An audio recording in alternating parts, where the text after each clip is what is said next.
સૌથી મોટો સવાલ એ કે બનાસકાંઠાના મતદારો કોની કરશે પસંદગી, પરંતુ આંકડા શું કહે છે? ક્યાં કેટલા મતદારો છે, પુરુષ મતદાર કેટલા, નવા મતદારો કેટલા, એ પણ જાણવું જરૂરી છે. બનાસકાંઠાના સમીકરણમાં આપ જુઓ, ટોટલ આ બેઠક પર 25,51,000થી વધુ મતદાર છે, એટલે આ બેઠક ખૂબ મોટી કહી શકાય. અને આ વખતે નવા મતદારો જે છે તે લગભગ 3.5 લાખ આસપાસ છે, 3,22,000ની આસપાસ છે, જે પહેલીવાર મતદાન કરવા જઈ રહ્યા છે. જિલ્લામાં મતદાન મથકો 2,558 છે. અચ્છા, ગુજરાતના તમામ 33 જિલ્લાઓમાં સૌથી મોટો જિલ્લો બનાસકાંઠા છે, અને એટલા માટે આ આંકડા જોવા, જાણવા, સમજવા ખૂબ જરૂરી છે. ચૌધરી વર્સિસ ઠાકોરની આ લડાઈ છે, કારણ કે ભારતીય જનતા પાર્ટી રેખાબેન ચૌધરી અને જ્ઞાનીબેન ઠાકોર કોંગ્રેસ તરફથી લડી રહ્યા છે આ બેઠક પર, અને 25 લાખ મતદારો આ બંનેનું ભાવિ નક્કી કરશે કે આખરે કોણ અહીંથી બનાસનો ગઢ જીતી શકે છે.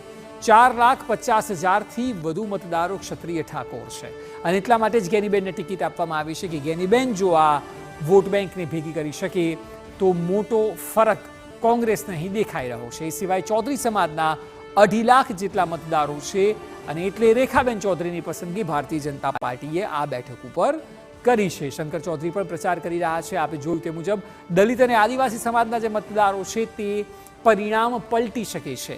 એટલે આમ જોઈએ તો જૂના આ આદિવાસી મતદારો અને દલિત મતદારો એ કોંગ્રેસ સાથે રહેતા હતા. પાછલા થોડા સમયમાં ચેન્જ આવ્યો છે આદિવાસી મતદારોમાં, અને બંને સમાજ જે છે તેના ભેગા થઈને મતદારો જો 2.5 લાખ આસપાસ છે, અને 4.5 લાખ તો આપને ઠાકોર ક્ષત્રિય બતાવ્યા. એ સિવાય 2.5 લાખ જેટલા ચૌધરી છે, અને 2.5 લાખ જેટલા દલિત અને આદિવાસી મતદારો છે.